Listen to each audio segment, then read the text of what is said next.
Hey, what's up, everybody? So, testing out this mic, new setup I have over here. Hopefully, the audio on these videos will be much more improved. So yeah, just as a test, this is more of a test video today. Let's see if we can get the audio much better. Hopefully, fingers crossed. We'll see how this turns out. And yeah, I'm just gonna free flow, freestyle this as always.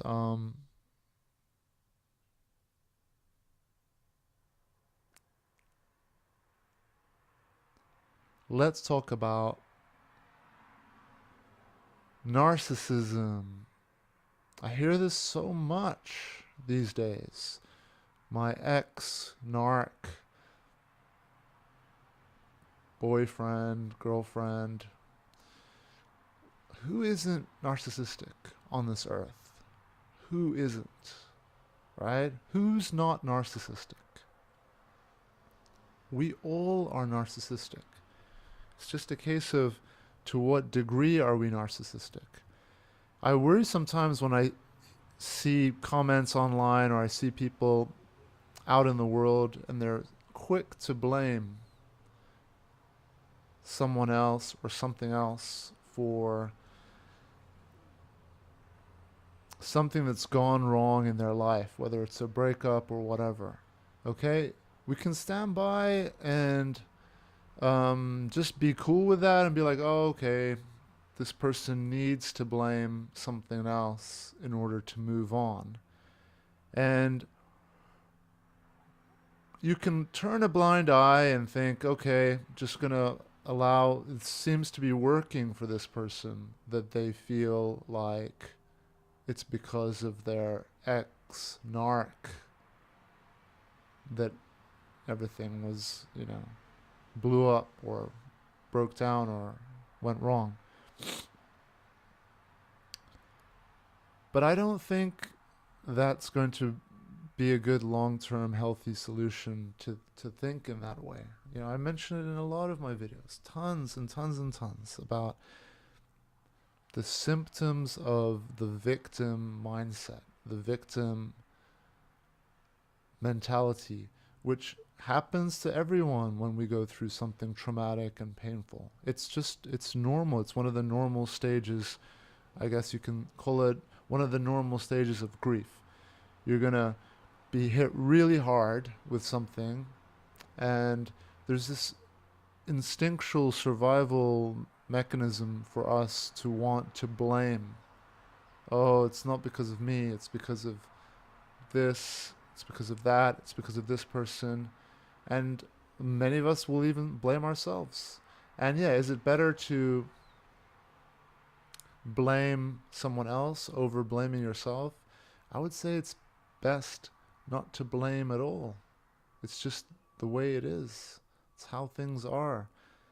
Um, be proud of yourself if you've been loving, if you've been vulnerable, if you've been trusting, if you've been the one who opened themselves up more in the relationship. Be proud of that. That's something to be really proud of, especially in this day and age where we're dating around a lot more, especially in the West. There's a lot more casual dating. There's less expectations involved, but still people getting hurt. Why? Because we're programmed. We still have our instinctual programming to create bonds, to get attached. Men are different to women, as I always say. Men have a different feel, have a different connection, have a different relationship when it comes to sex. Women have a different way of connecting with it. There's consequences when it comes to sex for women. For men, historically, the consequences aren't that you're going to be pregnant for 9 months. So, instinctually, women are a lot more mature when it comes to sex. Contraception has changed everything, right? Because of contraception, and it's only existed how long? 50, 60 years, 70 years? I'm not sure on the exact number, but because of contraception, everything's changed. Sex is no longer what it used to be. It's no longer this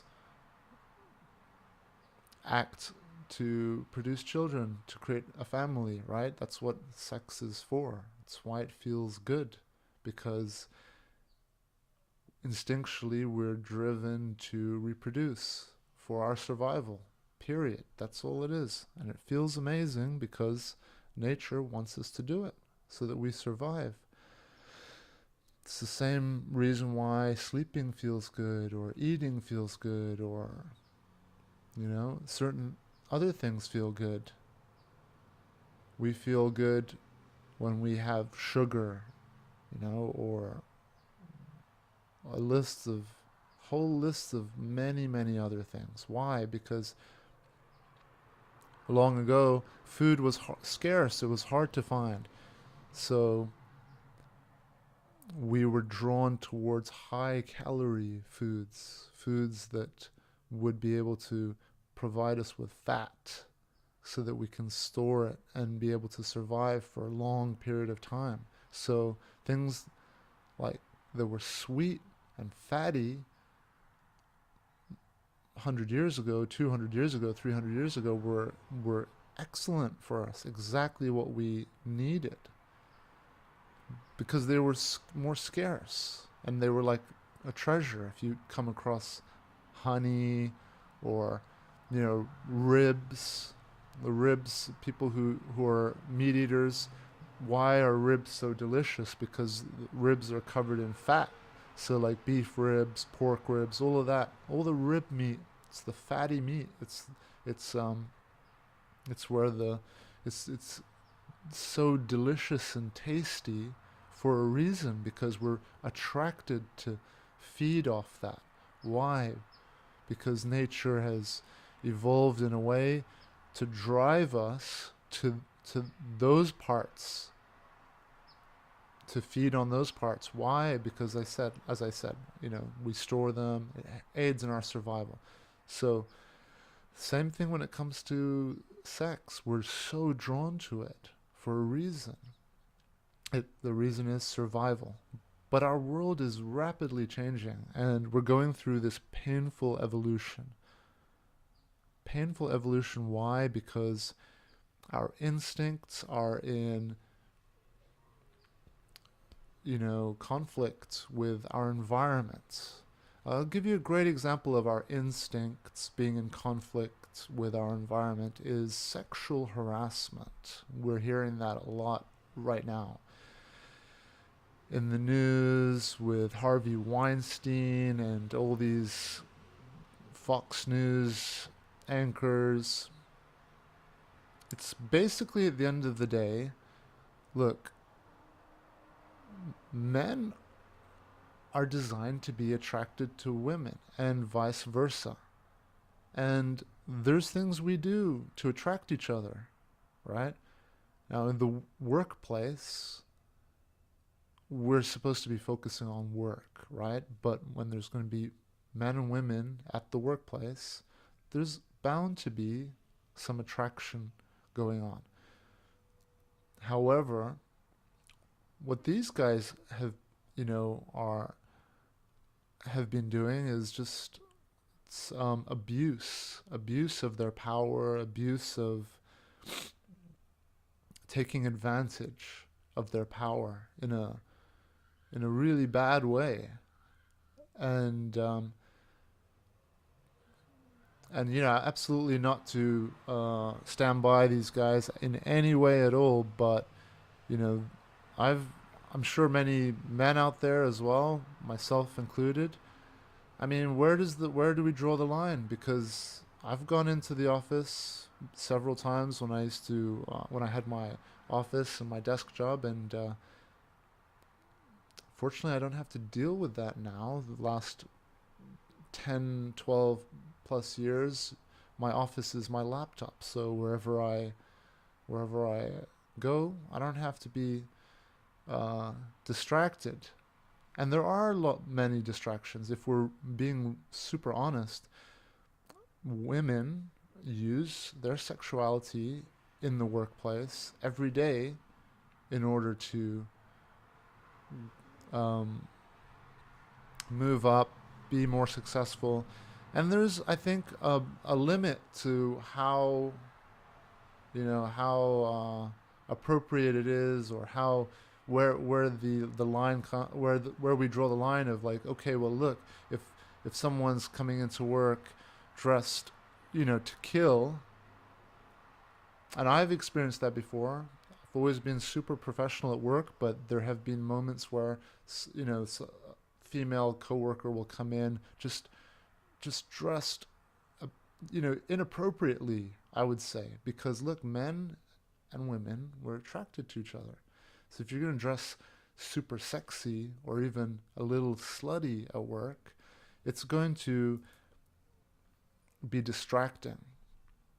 So what these people are doing, there is absolutely, it's just, I don't want to say it's evil, but it's abuse.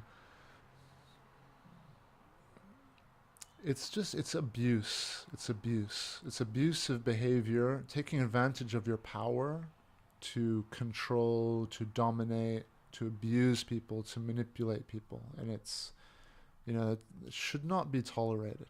Having said that, it's really important that we understand that there is this is happening both ways. And is where do you draw the line? Like, is it sexual harassment if someone's coming in, if a female worker's coming in and she's got, like, her skirt's a bit too short, or her cleavage is showing too much, or whatever is going on, right?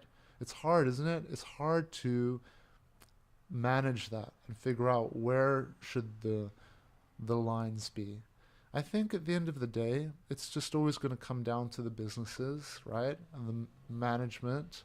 And this is a great example what's happening with Harvey Weinstein. The company is, like, just taking a tumble and a decline. Same with Fox News. I'm so glad that these things are coming out. When I was at the company that I worked for a while, it was sort of an ad agency. And we had to do, one day they came in and they made us all do a sexual harassment course. Everyone had to do it at the office. And every company is going to have their own, has to be aware. That's what human resources, I guess, it's one of their big missions and priorities at work, at the workplace. And I think it's going to come down to complaints. But I think what happens a lot is people aren't going to complain about the super hot female coworker who's coming in and just dressed gorgeous.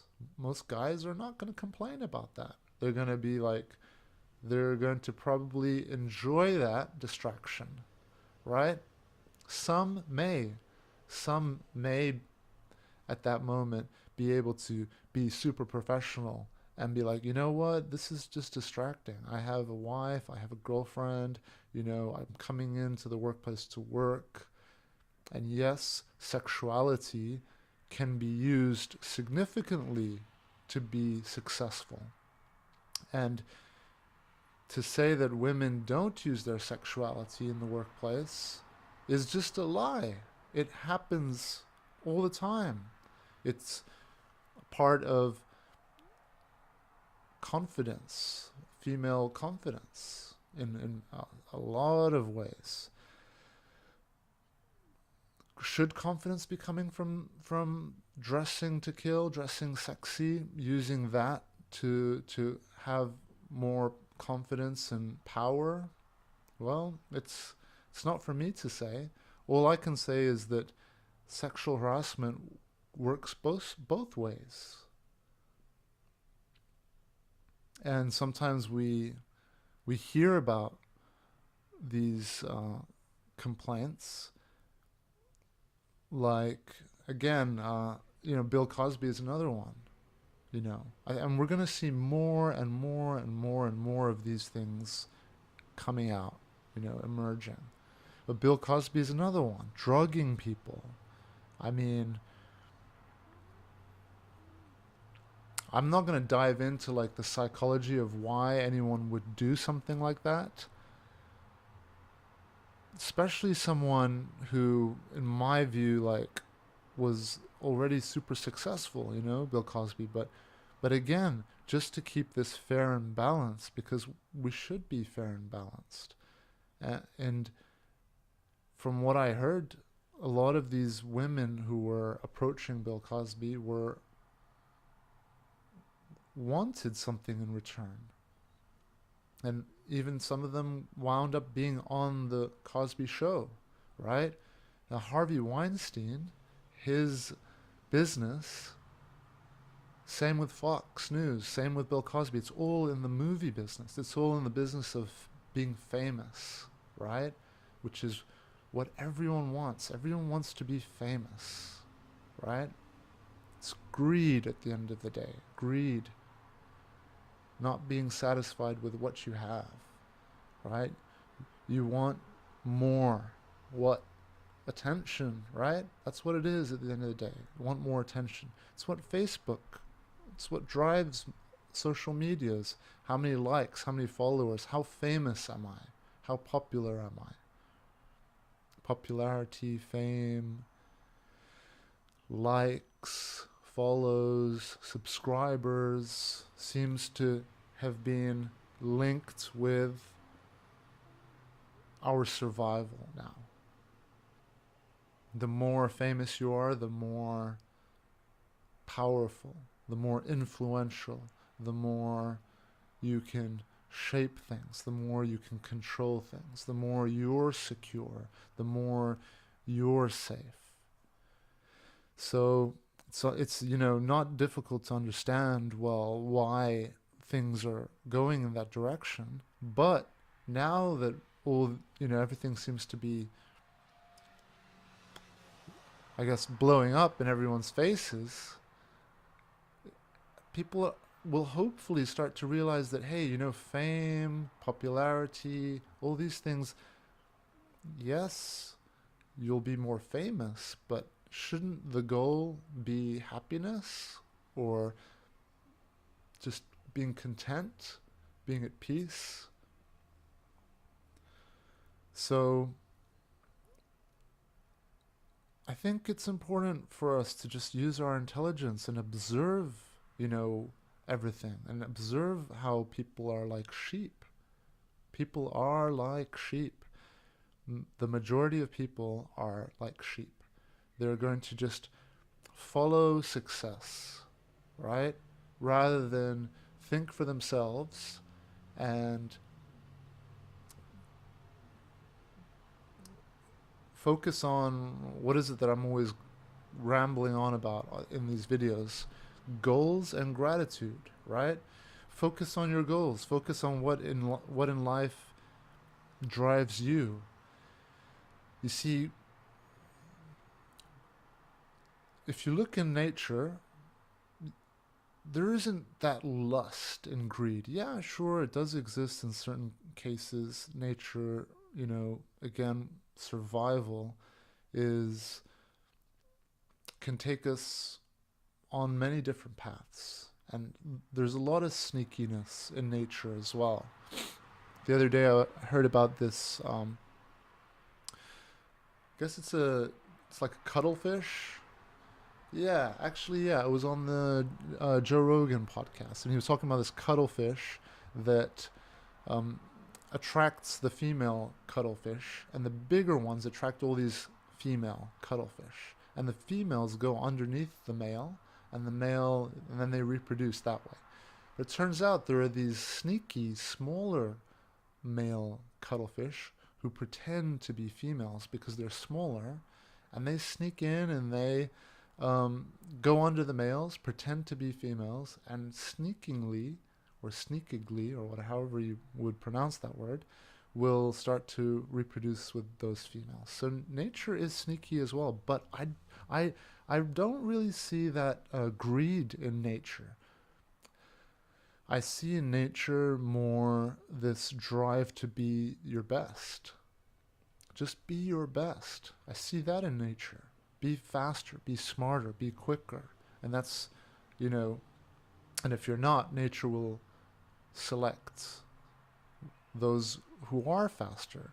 The eagle that is smarter, the owls that can see better, or whatever. Nature's gonna select, and some will fail and will not get to reproduce, and some will continue to reproduce, and it just works that way, and that's evolution, right? Things get stronger and stronger and stronger. But the core of it is this drive to just bring forth the best out of you. And if you look at animals, they're pretty much always like operating at their best, or at least trying to, within their best.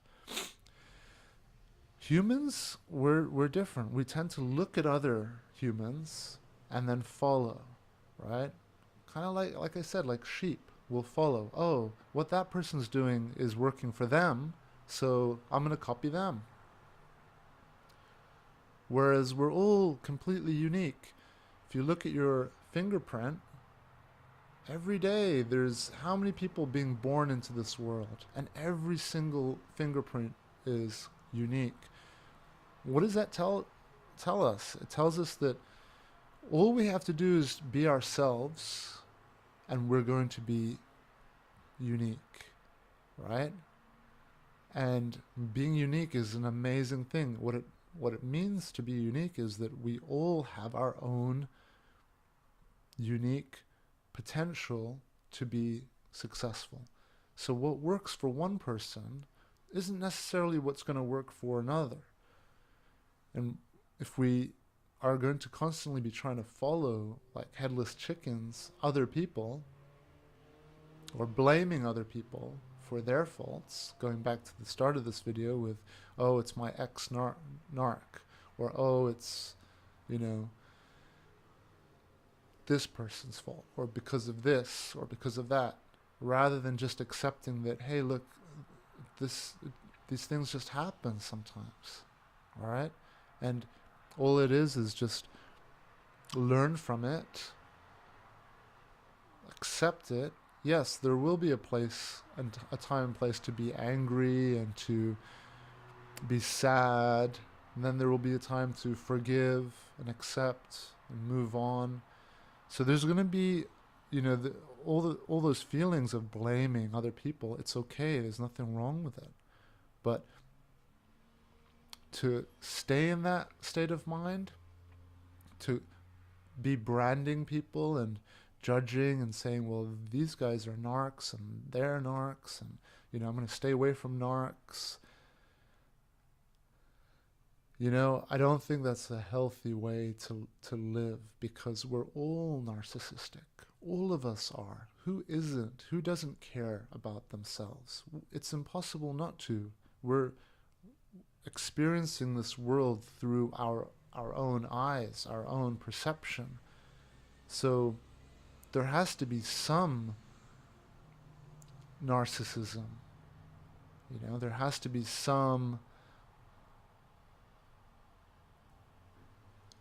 thinking of yourself, loving yourself, selfishness. There has to be some. There's nothing, selfishness is not an outright evil, bad thing. At the end of the day, remember, balance. Everything comes down to balance. How selfish am I being? How narcissistic am I being? Is my phone full of selfies, like body selfies, and that could wind up being a bit unhealthy, right?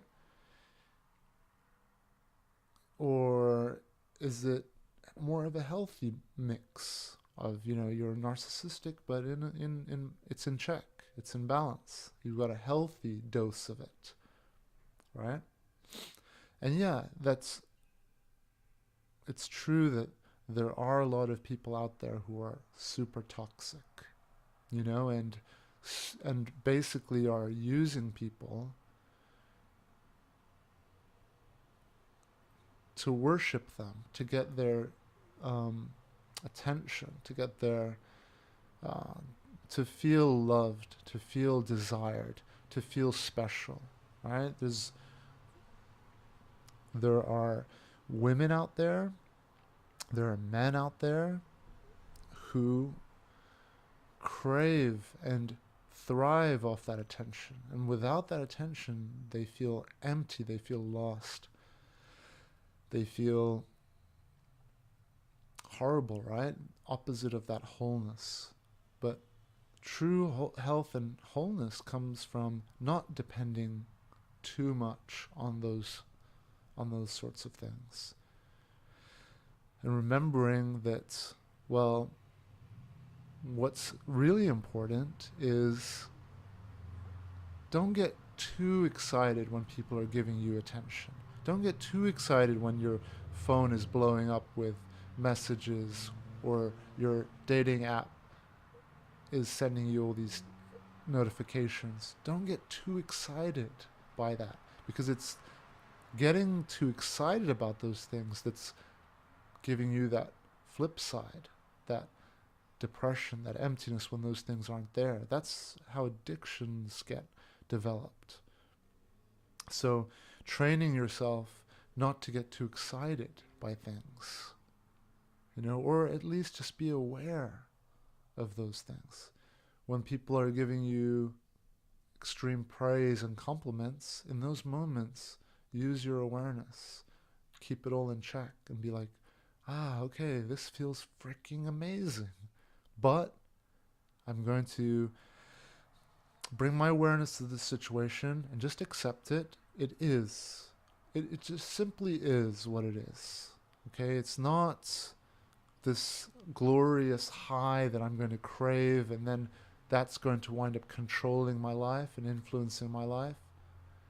And I'm also not going to get so bummed out and upset and destroyed, or if I feel the opposite of praise, rejection, or feeling let down or whatever. So that's the importance of awareness, practicing meditation. Meditation is just strengthening your focus, in my opinion. That's how I mean, there's many different meditations.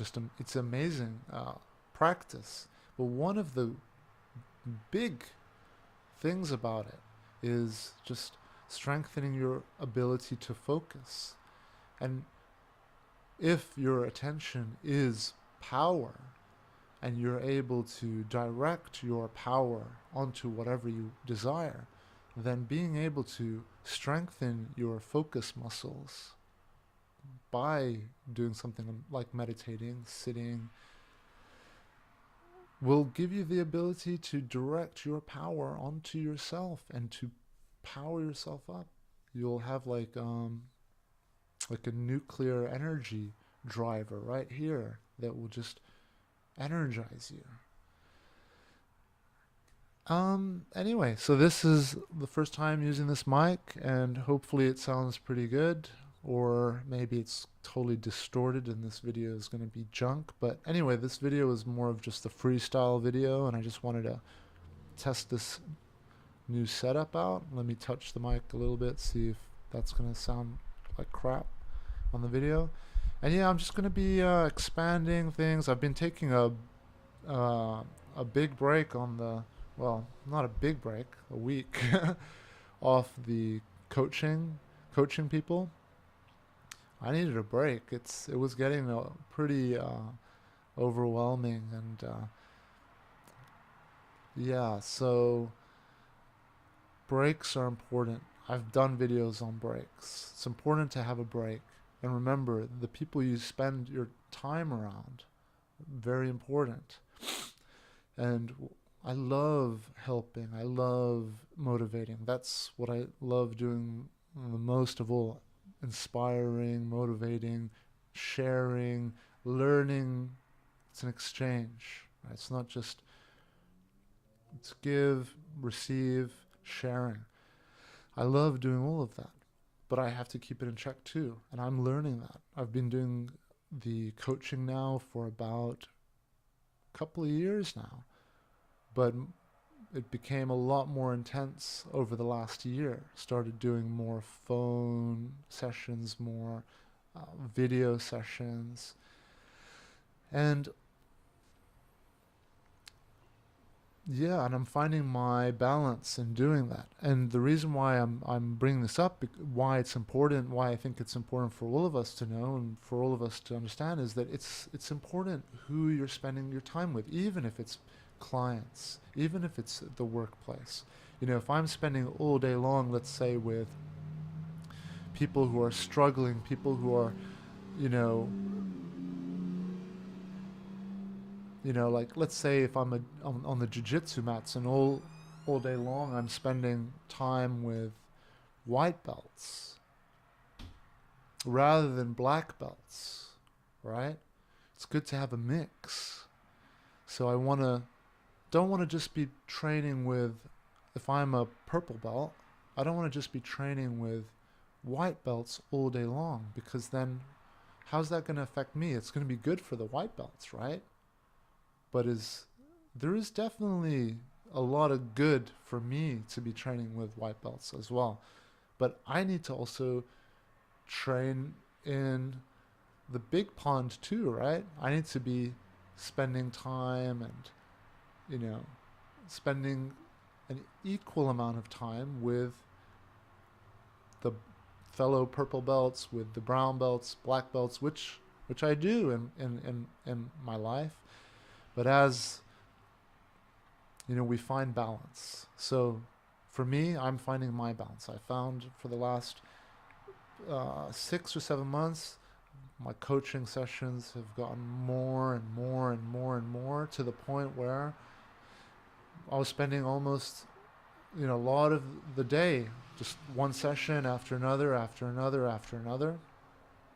So taking breaks is important, because you'll be able to look at your life from the outside and say, well, hey, look, most of the people that I'm spending time with or communicating with, and it can be anything, it can be coworkers, it can be, just ask yourself, who are the people you're on your phone? Like, look through your texts and find out, well, who am I spending more of the day communicating with? Are these good, are they driving me? Are they inspiring? Are they motivating? Am I getting stronger? Am I becoming a better person through these interactions? Or are these interactions weighing me down, keeping, draining, et cetera, right?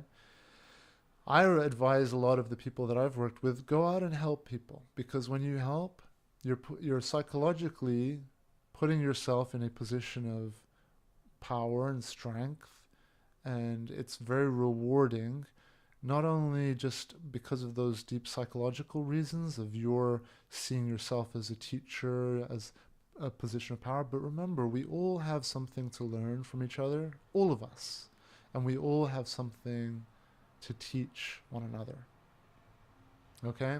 So you don't have to be like a Harvard business, a Harvard degree to be qualified to teach. We all can teach and learn from one another. Okay? So yeah, a lot of topics on this video, and again, I think the world is finding its balance. People are finding its balance. We're all finding our balance. We're finding out what's appropriate. I'm so happy and glad to see these companies coming down finally, with this behavior. It's this type of predatory behavior, the Bill Cosbys, the Harvey Weinsteins, all the Fox Newses. It's about time. This has been going on for way too long, right? But it's important to know that it happens both ways as well. And I think more men should stand up and complain if if they feel that they are victims of sexual harassment, because I believe that we can be. A lot of men can be, but decide that it's, it's like, well, I'm going to enjoy this distraction, right? And I don't think that's cool. I think that we should respect one another and not use our sexuality to manipulate others. And it works both ways, right? We shouldn't be using our power to control other people. I just don't think that's cool, right? We see it in the world all the time. People using their power to manipulate and control and dominate. And I just don't think that's cool. I think that respect is, God, look at it. It's all my sweaty patches. That's not cool. Yeah, on the topic of that. All right, so yeah, hope this video helps, and I hope this audio got recorded. Otherwise, it's 35 minutes of silence. We'll soon find out. So, sending everybody out there all the best. More videos to come. Don't get too distracted by the highs. Don't get too distracted by the lows. Try to find your center.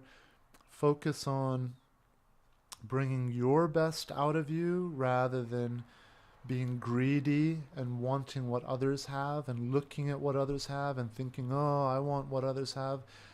Most of the dicks and douches and assholes in the world it's a result of greed.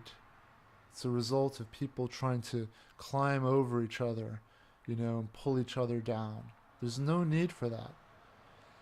Focus on being your best. And that's it. And watch how you'll rise.